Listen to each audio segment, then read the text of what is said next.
Shalom semuanya, semoga kita dalam keadaan baik-baik saja ya. Selamat datang di FA minggu ini. Walaupun FA kali ini masih diadakan secara online, tapi kita harus semangat ya teman-teman dalam memuji dan memuliakan Tuhan. Mari kita sama-sama siapkan hati dan pikiran untuk memulai ibadah ini. Dimohon agar teman-teman tetap menghargai dan menghormati Tuhan, walaupun dari ibadah tempat masing-masing.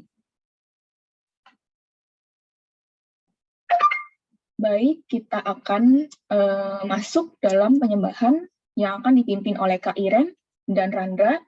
Selamat beribadah, Tuhan Yesus memberkati.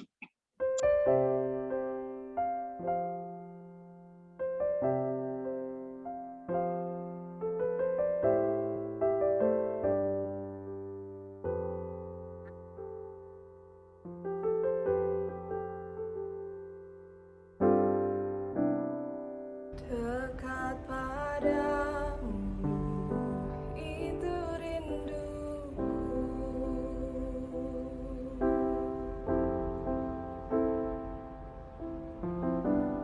Setiap kataku, kau pun menunggu. Tak sangka ku temukan satu kasih yang abadi.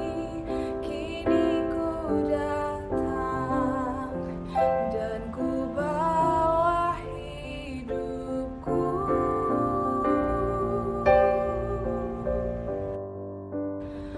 Memandang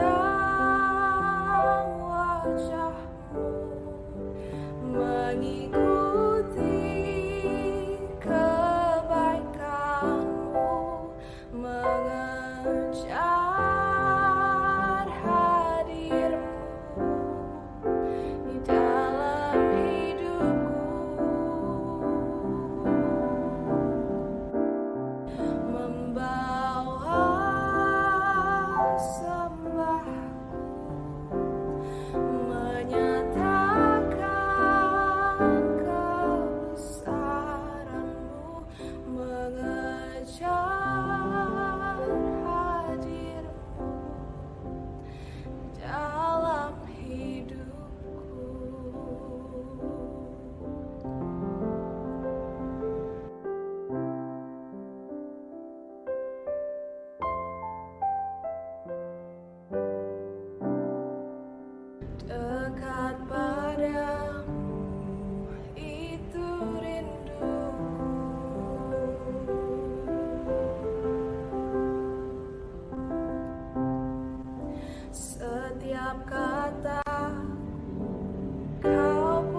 Nah, sebelum kita masuk ke dalam pelayanan firman Tuhan, aku mau sedikit tanya-tanya ke teman-teman nih.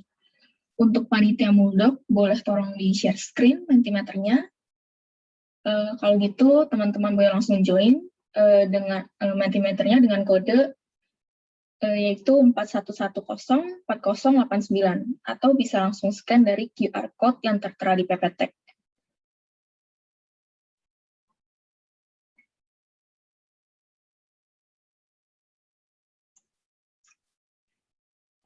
Ya, mungkin ini kita tunggu sebentar sampai ada yang sudah masuk.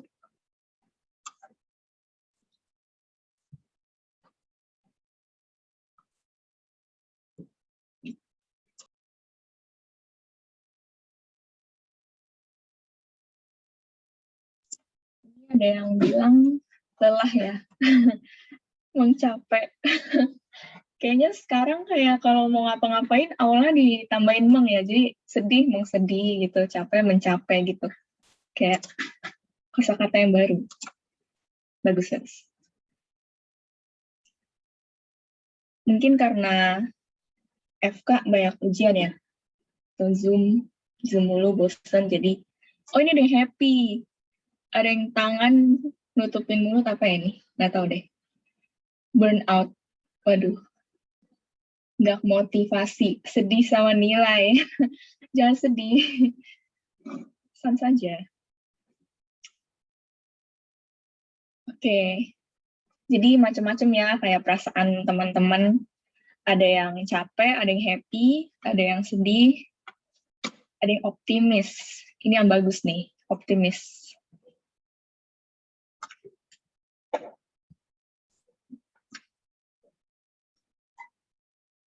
Udah?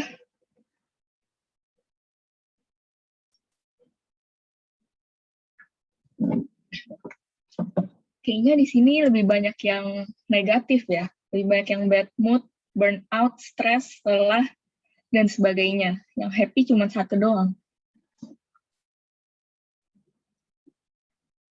Tapi nggak apa-apa.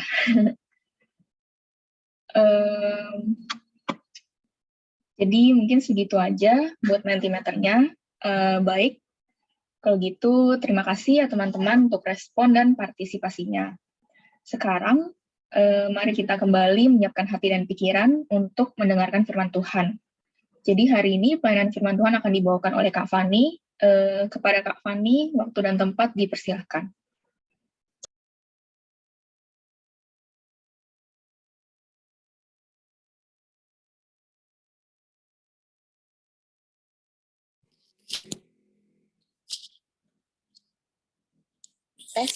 Suara gue kedengeran nggak? Terdengar, Kak. Oke, mari kita berdoa. Bapa kami yang dalam surga, kami sungguh bersyukur kalau pada siang hari ini kami boleh bersama berkumpul, beribadah, dan juga mendengarkan kebenaran firman Tuhan yang akan sama-sama kami pelajari. Kiranya Tuhan yang boleh membuka hati dan pikiran kami untuk bukan saja mendengarkan firman Tuhan, tapi juga berjuang untuk mengaplikasikannya di dalam kehidupan kami. Kami serahkan ya Tuhan, kebenaran firman yang akan sama-sama kami pelajari pada siang hari ini ke dalam tangan pengasihan-Mu. Engkau ya Kristus, Sang Firman hidup itu. Kami berdoa, amin. Ya, selamat siang teman-teman. Hari ini kita akan belajar gitu ya. Aku suka tema yang teman-teman kasih gitu ya, Coffee with a Rainbow Mood. Gitu, boleh next? Ya, aku mendasari firman hari ini tuh dengan cuma satu ayat gitu ya. Ayatnya tuh diambil dari Roma 12 ayat 2. Boleh minta satu orang bacain tapi versi yang lainnya dari yang aku tulis. Jadi Roma 12 ayat 2-nya yang teman-teman punya di Alkitab atau di handphone teman-teman, boleh aku minta satu orang untuk bacain?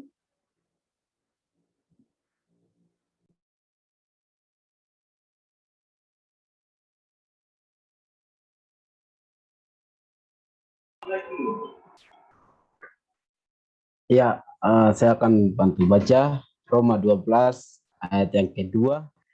Janganlah kamu menjadi serupa dengan dunia ini, tetapi berubahlah oleh pembaruan budimu, sehingga kamu dapat membedakan manakah kehendak Allah, apa yang baik, yang berkenan kepada Allah, dan yang sempurna.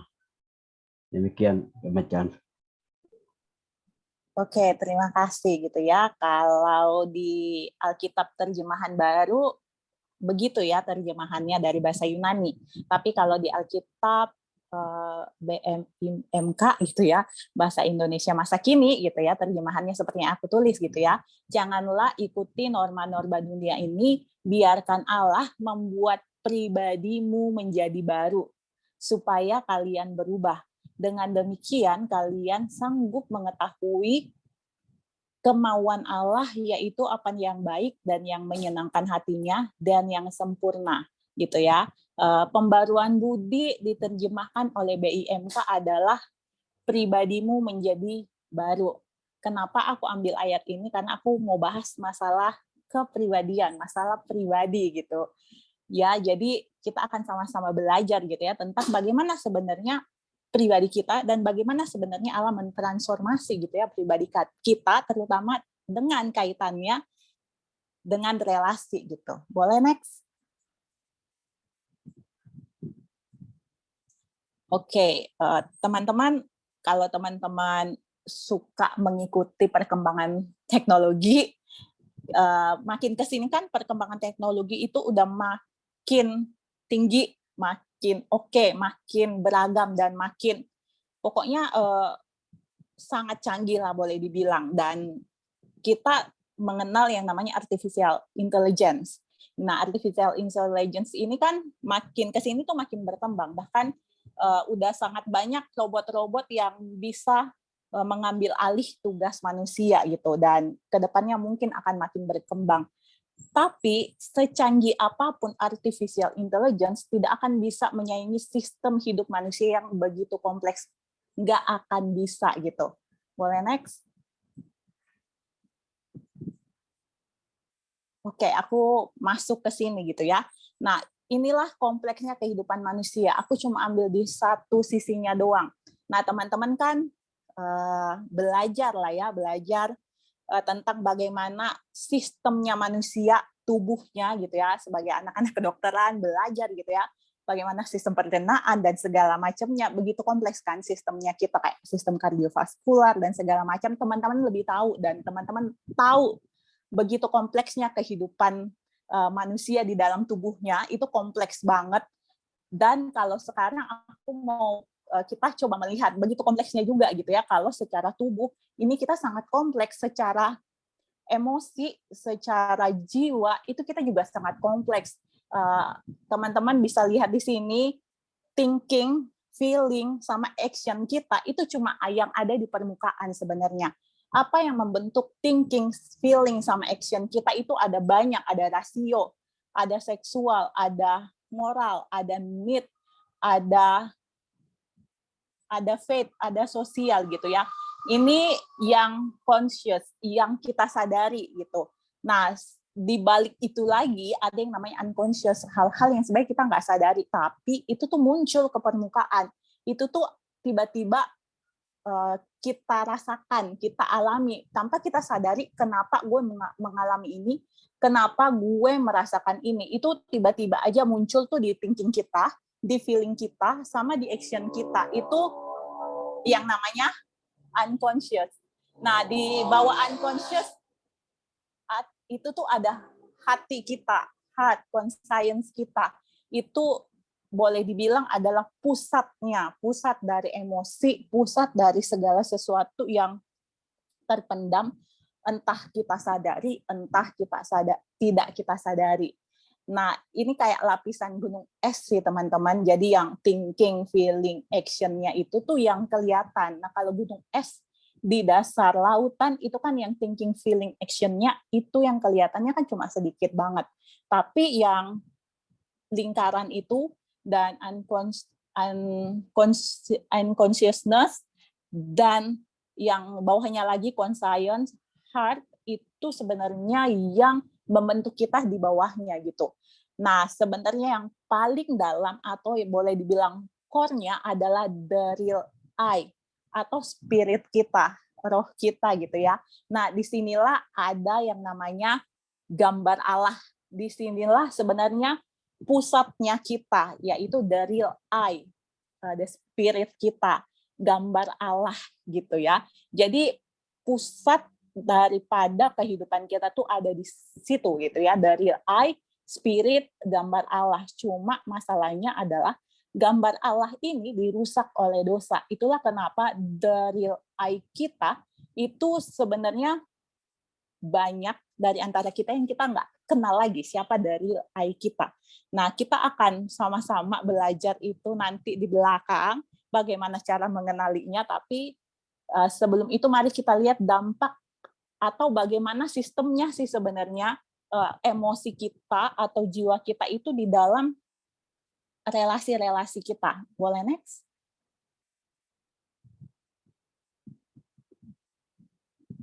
Oke, teman-teman, mungkin teman-teman familiar juga gitu ya kalau teman-teman sudah pernah belajar tentang ini, tentang aspek kebutuhan hidup. Nah, manusia itu kan seperti yang tadi aku bilang, sistemnya itu terutama masalah emosi itu kan sangat beragam gitu ya. Nah, ada yang namanya sistem atau teori kebutuhan hidup lah ya. Nah, di dalam teori kebutuhan hidup ini level kita tuh beda-beda, walaupun usia kita sama gitu ya, walaupun teman-teman tuh seusianya sama atau sama-sama satu angkatan gitu ya, bergaulnya sama-sama satu kelas, bisa aja level kebutuhan teman-teman tuh beda gitu ya. Kalau kita lihat sebenarnya level kebutuhan orang tuh memang sangat beda-beda, tapi ada yang paling basic itu ya kebutuhan fisik, makanan, minuman, terus ada safety atau keamanan, lalu ada juga kebutuhan love and belongingness, lalu makin ke atas dan makin ke atas. Nah, teman-teman, level kebutuhan ini tuh akan berpengaruh di dalam kita berelasi gitu ya. Ketika kita berelasi dengan orang, kalau level kebutuhan kita masih yang paling basic di bawah gitu ya, masalah fisikal, masalah yang materi, itu berarti ketika kita berelasi, ketika kita berteman, atau ketika kita pacaran gitu ya, kita mencarinya orang-orang yang bisa memenuhi kebutuhan materi kita gitu ya. Jadi yang bisa traktir kita terus-terusan, atau bisa memberikan kita kuota terus-terusan, atau bisa memberikan kita banyak barang dalam kehidupan kita ya, karena kebutuhan kita masih di yang paling basic itu, masih kebutuhannya ya yang materi-materi itu gitu ya. Jadi ketika berteman juga carinya yang bisa memenuhi kebutuhan itu gitu. Nah, yang kedua, kalau misalnya udah masuk ke dalam kebutuhan safety-nya, itu ya berarti dia misalnya cari teman yang bisa membuat dia merasa aman. Membuat merasa aman itu juga macamnya banyak. Mungkin dia merasa aman ketika sahabat atau pacarnya itu selalu bersama-sama dengan dia, buat dia itu merasa aman. Jadi ya nggak apa-apa nggak dikasih barang-barang, tapi kalau si teman atau pacar itu ada bersama dengan dia, ya dia merasa itu sudah cukup. Nah, level yang kedua tuh itu. Nah, sedangkan level yang ketiga, self and belongingness, love and belongingness maksudnya, itu adalah level di mana ya orang-orang ini kebutuhannya adalah dikasihi gitu ya. Jadi ibaratnya it's okay kalau misalnya dia nggak dikasih banyak barang, it's okay juga kalau dia nggak terlalu merasa aman, tapi yang penting adalah dia dikasihi, dia itu disayangi oleh orang yang dia ingin disayangi gitu ya. Jadi kebutuhannya adalah itu. Nah, teman-teman, karena ini konsepnya adalah piramida gitu ya, jadi makin ke atas tuh makin mengerucut, dan sebenarnya ini juga terjadi ketika makin ke atas biasanya usia juga mengikuti gitu ya, makin ke atas itu biasanya orang-orang yang usianya udah cukup tua gitu ya, dan juga berarti bahwa makin ke atas kadang-kadang juga makin sedikit orang ada di situ gitu. Jadi kalau dua di bawah, yaitu kebutuhan fisik dan kebutuhan safety, itu adalah kebutuhan basic manusia memang. Tapi ada orang yang berhenti itu cuma di situ gitu, nggak naik level ke atas-atasnya, padahal seharusnya kita naik level ke atas-atasnya. Jadi makin tua, ya tetap pengajarannya tuh uang, tetap pusat hidupnya tuh uang, materi, atau tetap pengejaran dalam kehidupannya itu adalah ya rasa aman doang, tidak pernah sampai kepada love and belongingness. Itulah kenapa teman-teman ada orang yang bahkan udah menikah tidak pernah bisa memberikan kasih sayang gitu ya kepada keluarganya. Tapi yang dikejar adalah cari uang terus atau cari pangkat gitu. Itu adalah contoh-contoh orang yang stuck, kehidupannya tuh stuck untuk memenuhi kebutuhan yang fisikal dan juga kebutuhan safety, nggak pernah sampai ke love and belongingness. Padahal sebenarnya dia sudah berada dalam satu keluarga yang sebenarnya menuntut pemenuhan kebutuhan love and belongingness gitu. Jadi buat teman-teman gitu ya, sekarang ini sangat wajar gitu ya, semua kita wajar untuk berada di posisi fisikal dan juga safety itu sangat wajar. Tapi sebenarnya sesuai dengan perkembangan usia gitu ya, sesuai dengan perkembangan usia, kita tuh seharusnya sudah mulai beranjak ke yang namanya love and belongingness. Kenapa begitu? Boleh next. Nah, kenapa kita seharusnya udah beranjak kepada love and belongingness? Karena sebenarnya secara perkembangan psikososial, menurut teorinya Erik Erikson, kita itu harusnya berada di usia, teman-teman kan sebenarnya udah berada di usia rentangnya mungkin udah 18 gitu ya, 18 sampai 21 mungkin ya. Nah, secara teori psikososialnya Erik Erikson, ya teman-teman ini kan sedang berada di dalam masa akhir remaja, masuk ke dalam masa dewasa. Nah, di remaja itu kan sebenarnya adolescence, itu pemenuhan kebutuhannya yang harus dipenuhi itu kan identitas. Setelah itu masuk ke masa dewasa adalah relationship kan sebenarnya. Jadi kalau terpenuhi itu yang namanya identity teman-teman tuh sebenarnya bisa masuk kepada masa relationship. Itulah kenapa seperti yang tadi aku bilang, harusnya sekarang ini adalah masa-masa di mana identitasnya udah terbentuk kalau berdasarkan teori psikososial, dan yang kedua sudah mulai masuk ke belajar untuk membangun yang namanya relasi gitu. Nah, kalau di masa-masa dewasa awal ini kebutuhan teman-teman masalah relasi itu terpenuhi, itu teman-teman ke depannya akan bisa menjadi pribadi-pribadi yang kuat gitu ya. Pribadi-pribadi yang sanggup untuk mencapai apa yang diinginkan. Nah, itu terbentuknya karena identitasnya di masa remaja, fondasinya tuh kuat. Teman-teman tuh tahu mau jadi apa, teman-teman tahu kelemahan teman-teman apa, teman-teman tahu kekurangan teman-teman apa, dan teman-teman pakai ini sebagai satu kombinasi yang kuat untuk mengidentifikasikan siapa diri teman-teman. Nah, apa kaitannya ini dengan relasi? Jadi teman-teman kalau secara psikososial, teman-teman tuh punya identitas yang kuat, firm, di dalam berelasi, teman-teman itu bukan tipe orang yang gampang dan mudah ikut-ikutan arus. Teman A bilang A, kalian ikut. Teman B bilang B, kalian ikut. Tapi kalau punya identitas yang firm, maka relasi teman-teman itu adalah relasi yang utuh dan juga sanggup untuk bilang tidak, sanggup untuk bilang aku lebih milih B daripada A. Dan termasuk juga sanggup untuk bisa menjaga relasi satu dengan yang lain gitu ya, sanggup mengatasi konflik satu dengan yang lain di dalam berelasi gitu. Jadi perkembangan psikososial ini juga dipengaruhi oleh yang tadi gitu ya, teori kebutuhan. Tapi perkembangan psikososial ini juga mempengaruhi teori kebutuhan yang tadi. Jadi secara emosi itu kita sangat berkaitan banget gitu ya, satu dengan yang lain gitu. Dan nggak cuma psikososial doang, tapi juga yang tadi aku bilang ya, ada needs yang harus dipenuhi, dan aku cuma akan bahas satu lagi, boleh next?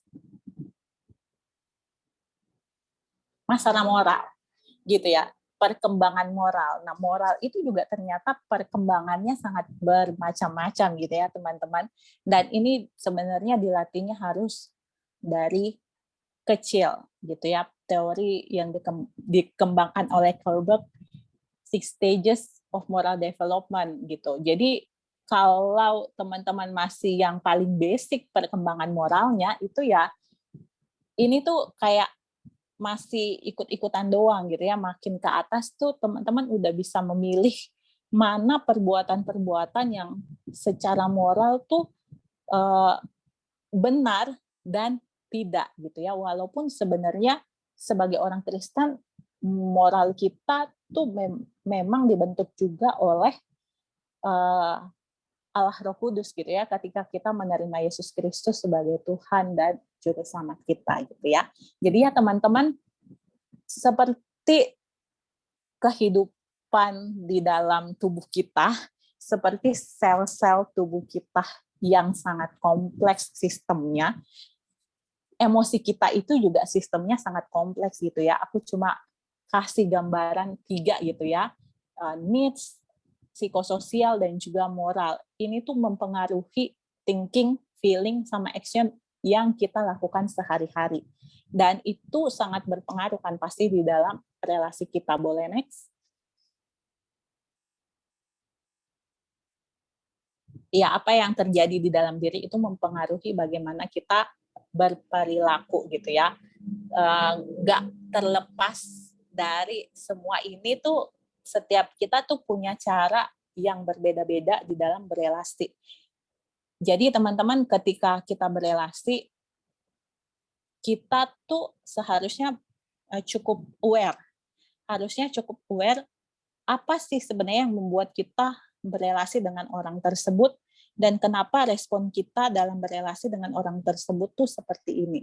Gitu. Jadi di dalam kita berelasi dengan siapapun, sebenarnya kita bisa gitu ya untuk menganalisa mengapa kita berbicaranya seperti ini, kenapa kita bertingkah lakunya seperti ini, kenapa kita misalnya pengen terus-terusan dekat dengan mereka gitu ya, atau kenapa ketika berelasi ada orang yang benar-benar kita tuh nggak suka banget bahkan sebelum kita menjalin relasi dengan orang tersebut.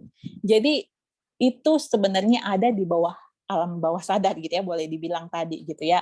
Jadi di bawahnya lingkaran bulat tadi itu unconscious yang kita tuh nggak sadar, tapi itu nyata di dalam tindakan kita gitu. Jadi ketika berelasi ada banyak kan sebenarnya tingkah laku yang kita tuh merasa kok sama si A gue bisa dengan mudah dekat, tapi dengan si B kok nggak bisa gitu ya. Gue malah dia ngomong aja tuh gue kadang-kadang udah benci gitu ya sama dia gitu. Jadi itu pasti ada alasannya. Cuma kita belum sadar aja. Jadi kita harus menggali gitu ya. Apa tuh di belakang itu? Apa di belakang tingkah laku dan tindakan yang kita ambil? Boleh next? Nah, kita akan masuk sekarang di dalam situasi pandemi gitu ya. Situasi pandemi yang sudah berlangsung hampir 2 tahun gitu ya, yang mungkin ya kita berharap gitu ya, semoga bisa perlahan-lahan bisa kembali normal gitu ya. Nah, aku sendiri melihat bahwa kondisi atau situasi pandemi ini adalah satu konteks yang Tuhan hadirkan di dalam kehidupan kita. Next.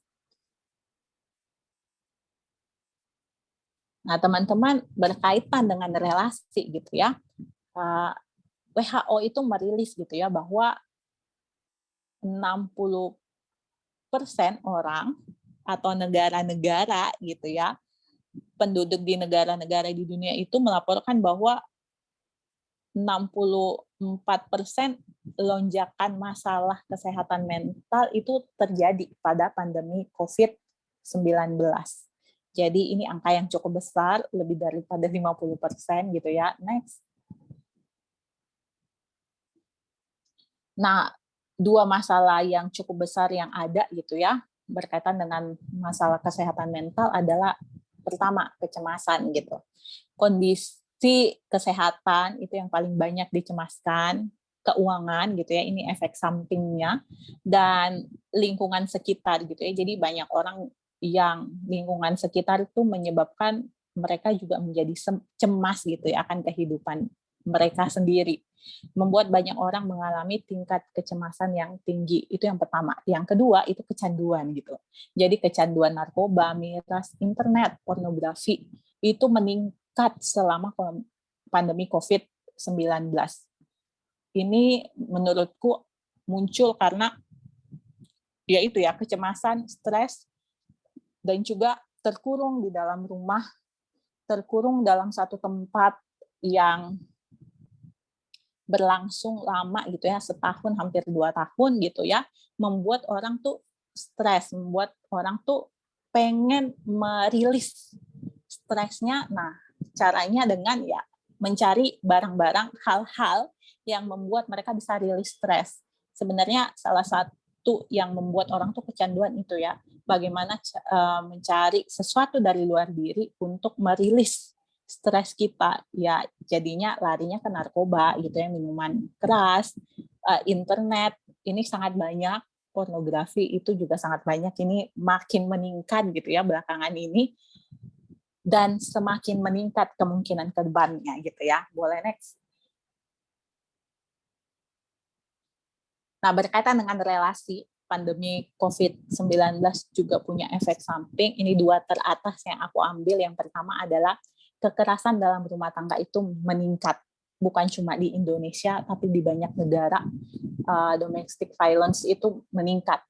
Dan selain itu cyberbullying juga meningkat tajam gitu ya. Bullying di sekolah, bullying di secara fisik tuh emang enggak kan, karena emang enggak ada kontak fisik. Tapi cyberbullying itu tuh meningkat tajam. Dan bukan cuma di sekolah, tapi juga di workplace gitu. Cyberbullying itu terjadi gitu. Ini 2 teratas berkaitan dengan relasi yang banyak terjadi selama pandemi COVID-19. Next. Nah, seperti yang tadi aku bilang gitu ya, the real I itu sebenarnya kan tersembunyi gitu ya di dalam. Nah, salah satu yang menarik banget adalah ketika pandemi COVID ini hadir dan kita tuh harus di rumah, kita harus melakukan apa-apa semuanya di rumah. Sebenarnya ini salah satu cara Tuhan memunculkan the real you.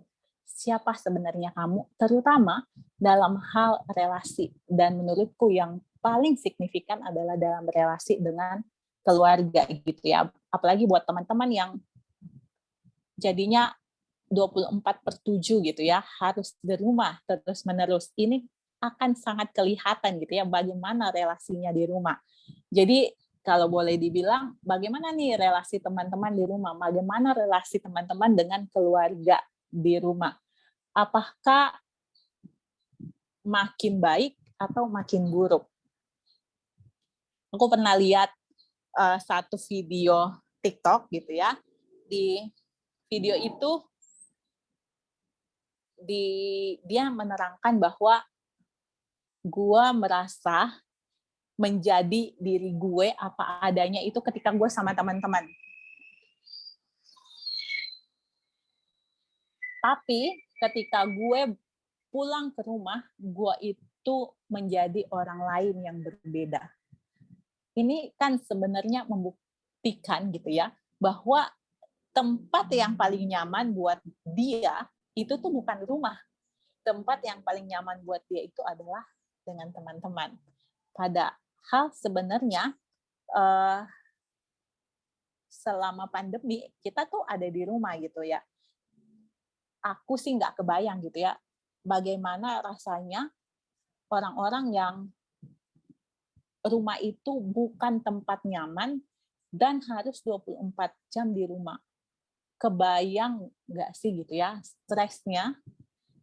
Kebayang nggak sih betapa terkungkungnya kayak merasa di penjara bersama orang-orang yang kita nggak sukai, bersama orang-orang yang mungkin kita tertekan dengan semua ucapan-ucapannya, dengan semua perlakuannya, dengan semua perintah-perintahnya gitu ya. Jadi yang paling pertama gitu ya, kita kelihatan sebenarnya, lagi buat teman-teman yang tinggal di rumah adalah the real you gitu ya. Terutama berkaitan dengan relasi teman-teman dengan keluarga gitu. Pertanyaannya adalah seberapa nyaman teman-teman ketika berada di rumah, seberapa tersiksa teman-teman berada di rumah, apakah teman-teman tuh lebih merasa enjoy di luar dibandingkan berada di rumah gitu ya. Apakah teman-teman lebih merasa aku menjadi diri aku sendiri itu ketika di luar, bukan ketika aku bersama dengan orang-orang di rumah. Nah, berarti the real you teman-teman tuh kelihatan kan, bahwa ya sebenarnya sama keluarga toh ternyata gue nggak bisa menjadi the real you, gue nggak bisa menjadi the real me gitu ya. Itu berarti sebenarnya relasi kita dengan keluarga itu bukanlah relasi yang seharusnya, karena relasi dengan keluarga yang seharusnya adalah kita bisa menjadi the real me bahkan di dalam keluarga kita. Rumah itu menjadi tempat kita pulang, rumah itu menjadi tempat yang paling nyaman, rumah itu seharusnya menjadi tempat kita bisa mencurahkan isi hati kita, rumah itu seharusnya menjadi tempat kita bisa healing, baik secara fisik ataupun secara emosi. Nah, kalau rumah itu bukan lagi menjadi tempat yang seperti itu, berarti ada something dengan relasi kita dengan keluarga. Terus yang kedua, relasi persahabatan. Relasi persahabatan makin ke sini dalam masa-masa pandemi itu makin kelihatan nggak sih mana yang fake, mana yang benar jadi sahabat gitu ya.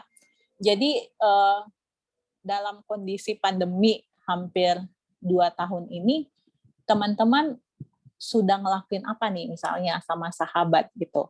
Sudah pernah mendoakan seorang sahabat kah yang misalnya kehilangan orang tuanya karena pandemi COVID, yang misalnya pernah kena COVID, atau misalnya merasa kesepian karena COVID, atau hal-hal yang lain. Menurutku, ya seperti yang tadi juga aku bilang di slide saya sebelumnya, ya pandemi ini menurutku salah satu cara untuk Tuhan menunjukkan tuh siapa sebenarnya kita, terutama dalam hal relasi ya. Di keluarga tadi seperti itu, dan di persahabatan juga sebenarnya seperti itu gitu ya. Aku nggak tahu seberapa banyak di antara teman-teman yang akhirnya bisa melihat gitu, mana sahabat tuh yang benar-benar hadir ketika gue membutuhkan, selalu ada, bahkan di saat sedih, ketika gue kehilangan sesuatu, kehilangan seseorang, kena COVID misalnya, dan segala macam tuh kelihatan tuh mana sahabat yang benar-benar nyata dan hadir, atau mana sahabat yang benar-benar ya cuma ada ketika kita senang doang, ketika diminta bantuan misalnya cariin obat, ketika minta bantuan cari informasi misalnya gitu ya, ternyata nggak ada gitu. Nah, kondisi di tengah tekanan seperti pandemi ini ya itu sebenarnya memang memunculkan siapa diri kita yang sebenarnya. Dan yang terakhir tuh ya relasi percintaan.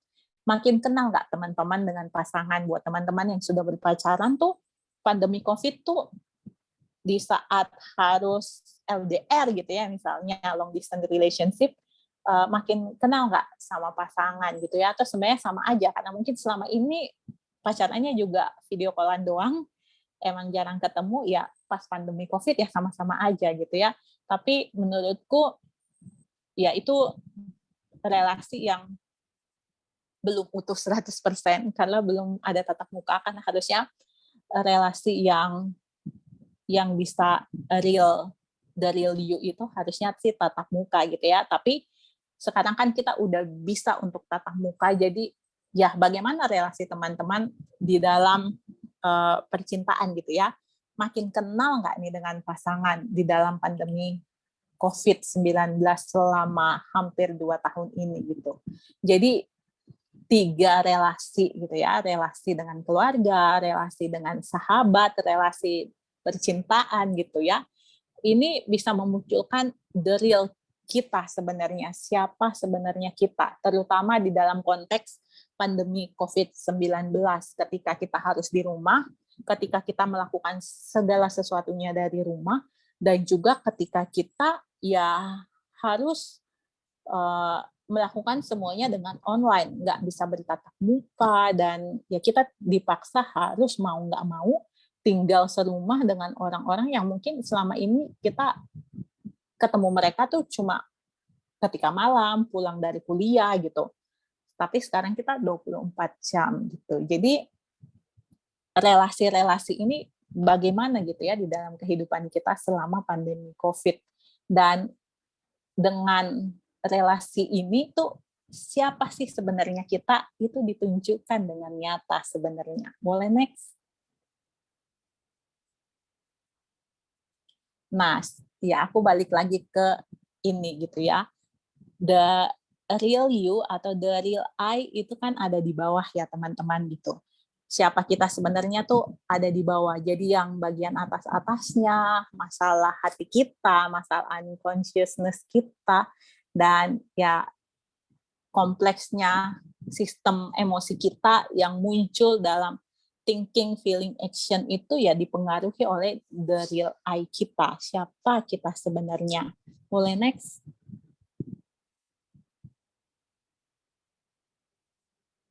Ya teman-teman, the real I kita, siapa kita sebenarnya yang terlihat gitu ya dari thinking, feeling, action kita, dan juga bisa terlihat dari relasi-relasi kita selama ini, itu tuh bisa menunjukkan siapa kita yang sebenarnya.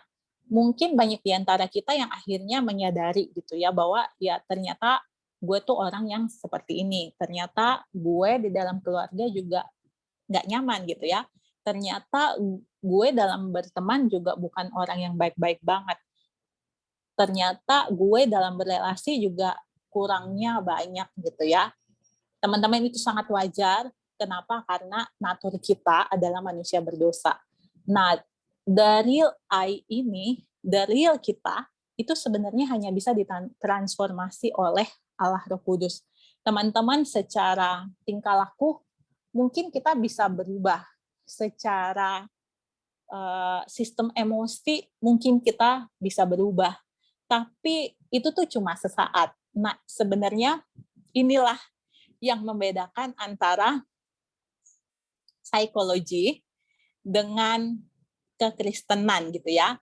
Hanya psikologi dengan kekristenan plus psikologi gitu ya. Jadi kalau cuma mengandalkan psikologi gitu ya, kayak CBT gitu ya, terus teori-teori psikologi, terapi-terapinya psikologi untuk bisa mengenal diri, untuk bisa memperbaiki tingkah laku kita yang enggak benar, ya itu bisa merubah hidup kita gitu ya, bisa. Tapi nggak akan sampai kepada core-nya yang tadi aku bilang, nggak akan menyentuh the real I yang paling dalam. Kenapa? Ya nggak akan ada satu modul, nggak ada satu teknik terapi manapun yang bisa sampai menembus ke dalam yang paling dalam, the real I-nya manusia itu nggak ada satupun. Dan itu cuma bisa ditransformasi oleh Allah Roh Kudus. Next. Bagaimana caranya gitu ya? Yang pasti langkah pertama harusnya adalah ya meminta Allah Roh Kudus itu hadir dalam kehidupan kita. Bagaimana caranya? Ya dengan lahir baru, dengan menyerahkan diri menjadi pengikut Kristus, dengan ya mungkin momennya ya KKR gitu ya. Momennya tuh kayak menerima Yesus Kristus sebagai Tuhan dan Juru Selamat. Itu langkah yang pertama. Jadi gambar Allah yang paling basic di bawah itu yang sudah dirusak oleh dosa, itu diperbarui, ditransformasi ketika kita menerima Yesus Kristus sebagai Tuhan dan Juru Selamat kita. Itu langkah awal, langkah yang nggak bisa di-skip untuk bisa ada perubahan hidup, perubahan relasi, perubahan emosi. itu nggak bisa di skip. Jadi kalau mau namanya perubahan emosi secara menyeluruh dan berlangsungnya itu tetap, itu nggak bisa cuma mengandalkan teori psikologi. Harus meminta pimpinan Roh Kudus, harus berubah total dari budak dosa kepada budaknya Allah, dari budak dosa kepada hambanya Allah, gitu ya. Itu cara yang paling aman, itu cara yang akan berlangsung selama-lamanya, gitu ya. Kalau cuma mengandalkan teori psikologi, CBT dan kawan-kawannya akan selalu balik gitu ya. Kalaupun bertahan, ya bertahannya cuma pada ranah tingkah laku doang yang diubah, cuma yang bagian atasnya, tapi core yang paling dalamnya di bawah itu nggak berubah gitu ya. Manusia berdosanya itu tetap ada gitu. Jadi langkah paling awal mengubah relasi yang buruk misalnya, langkah paling awal untuk memperbaiki kesehatan mental kita yang mungkin rusak gitu ya, misalnya ada bagian partnya yang rusak, atau ada tingkah laku kita yang kita rasa ini tuh nggak benar, ini tuh ngelakuin dosa terus-menerus, ya nggak bisa cuma mengandalkan teori psikologi, harus mengandalkan kekuatan daripada Roh Kudus. Dan itu berarti harus pertama-tama menjadi miliknya Allah. Yang pertama-tama menjadi murid Kristus, menjadi pribadi yang telah ditebus. Itu langkah yang awal gitu ya. Jadi transformasi relasi, transformasi hidup harus dimulai dengan itu gitu. Setelah itu baru ke yang lain-lainnya. Aku kasih 3 sebenarnya. Ini sangat umum sebenarnya bagaimana kita bisa menjadi pribadi yang lebih kuat, lebih tangguh, dan menjadi pribadi yang berjuang memiliki relasi yang benar bahkan di tengah pandemi seperti ini. Yang pertama itu disiplin rohani. Ini hal yang nggak boleh di skip gitu ya di dalam mengikut Tuhan, di dalam perubahan hidup gitu. Jangan harap akan ada perubahan hidup kalau nggak ada disiplin rohani gitu. Firman Tuhan terutama perjanjian baru itu sangat kaya dan sangat menganjurkan untuk yang namanya disiplin rohani. Baca firman, doa, itu adalah disiplin rohani yang wajib hukumnya bagi orang-orang yang mengaku sudah menerima Kristus Yesus sebagai Tuhan dan Juru Selamat gitu ya. Nah pertanyaannya gitu buat teman-teman, bagaimana saat teduh, bagaimana doa pribadi teman-teman, ya itu disiplin rohani paling basic lah gitu ya. Kita dengar apa yang Tuhan mau katakan kepada kita tuh melalui saat teduh. Kita mendengar apa yang kita menyampaikan, apa yang Tuhan mau sampaikan melalui firman. Kita berbicara kepada Tuhan tuh melalui doa. Jadi itu 2 hal yang penting. Kita harus berelasi kepada Tuhan dan itu bisa dimulai dengan disiplin rohani.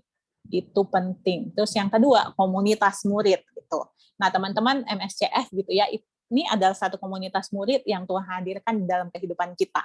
Jadi seharusnya kita join di dalamnya, tapi bukan cuma sekedar join dan jadi pendengar doang, tapi harusnya kita terlibat seminimal mungkin yang kita bisa gitu ya. Apapun yang kita bisa, kita harusnya terlibat. Dan yang terakhir di sini baru aku kasih yang namanya self understanding ya, kita bisa pakai tuh semua sarana psikologi itu di sini gitu ya.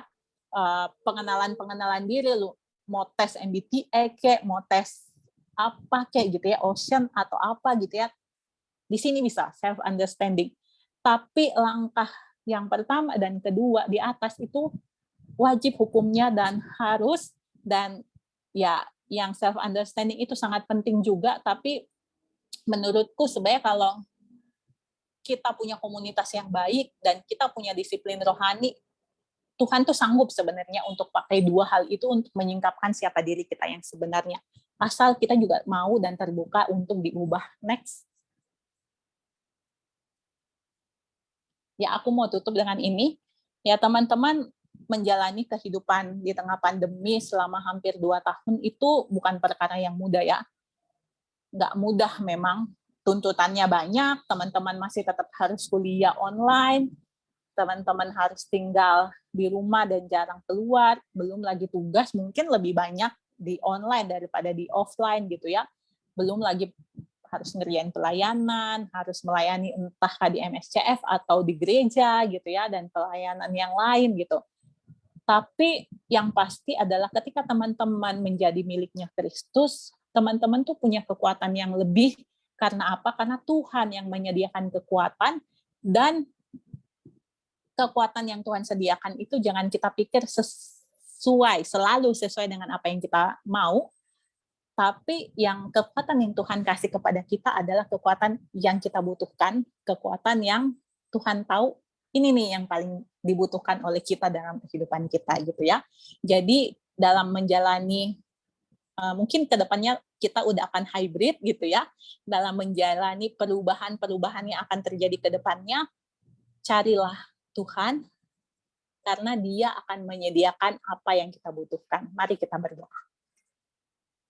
Bapa kami dalam surga, kami bersyukur Tuhan kami adalah Allah yang besar yang menyediakan segala sesuatu yang kami butuhkan. Kami bersyukur kalau Tuhan menciptakan kami sebagai makhluk hidup yang Engkau kasihi dan diciptakan dengan sangat kompleks. Tapi kami menyadari bahwa Allah kami adalah Allah yang sanggup memenuhi setiap kebutuhan kami, memenuhi apa yang kami butuhkan, dan kami berdoa kiranya Tuhan memberikan kami kekuatan yang kami butuhkan untuk menjalani kehidupan kami berelasi dengan tepat dan baik sesuai yang Kau kehendaki, dan menjalani kehidupan kami sebagai mahasiswa yang takut akan Tuhan. Terima kasih Tuhan, kami bersyukur karena Engkau adalah Allah yang mengerti akan kehidupan kami dan mau memimpin kami dalam menjalani kehidupan kami selanjutnya.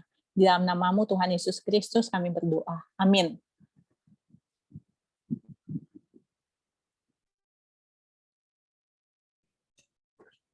Oke, baik. Terima kasih untuk Kak Fani yang sudah menyampaikan firman Tuhan pada hari ini. Biarlah firman Tuhan yang sudah didengar dapat menjadi berkat, sumber kekuatan, serta dapat kita lakukan dalam kehidupan kita masing-masing ya teman-teman. Mungkin setelah mendengarkan firman ini, aku penasaran sama yang apa sih yang didapetin sama teman-teman tadi pas dengar firman. Mungkin aku mau tanya yang lagi on cam, mungkin mulai dari Kak Oktari Rosalia.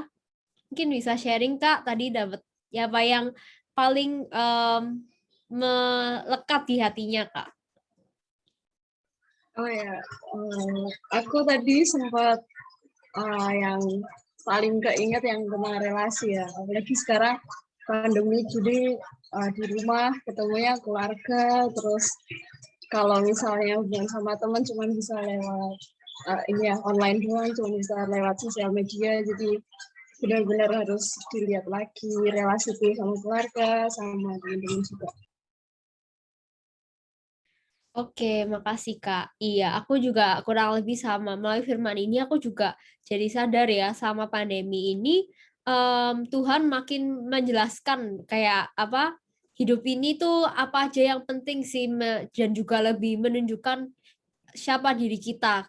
Kita juga dapat tahu siapa orang-orang yang sebenarnya berarti, yang layak kita jadikan teman-teman, menjadi pendamping dalam hidup kita selama pandemi ini. Mungkin bisa next slide. Sekarang aku mau ingetin untuk teman-teman jangan lupa isi link absensi ya, untuk bisa scan di Google Form, bisa scan barcode yang tertera pada PowerPoint dan juga bisa mengisi Google Form-nya. Lalu selanjutnya FA akan diadakan minggu depan tanggal 12 November. Nanti untuk link Zoom-nya akan dibagikan lewat grup MSCF di Line. Sampai jumpa di FA berikutnya ya teman-teman. Dan yang selanjutnya juga aku mau ingetin ada prayer meeting akan diadakan besok jam 7 malam. Dan ini yang ada di selanjutnya yang ada di PowerPoint tentang Bible Study yang akan diadakan pada tanggal 11 November. Dari sana kita bakal membedah Alkitab lebih dalam lagi.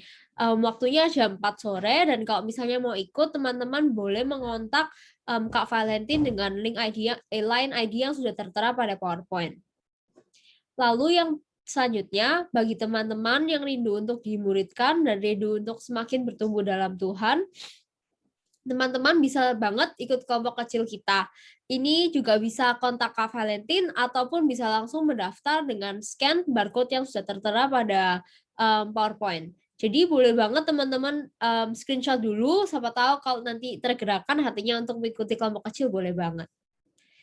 Terus selanjutnya juga untuk teman-teman yang tergerak hatinya untuk melayani bersama kami, bisa banget tuh jadi pemusik, singer, muldok, dan usher, dan bisa langsung menghubungi Caroline ataupun Michelle yang line ID-nya juga sudah tertera, ataupun langsung mengisi datanya dengan scan barcode yang ada di PowerPoint. Boleh langsung SS ya teman-teman, kita tunggu kalian melayani bersama. Dan yang terakhir banget, teman-teman juga boleh banget cek sosial media MSIF. Ada di Line, di Instagram, maupun di YouTube. Karena di sana akan ada banyak sekali update-update menarik yang pastinya gak kalah seru. Jadi jangan lupa dikepoin ya teman-teman. Sekian untuk Fit Activity hari ini dan pengumumannya. Sayang sekali kita sudah di penghujung acara. See you next week teman-teman. Sampai bertemu di Fit Activity selanjutnya. God bless you all.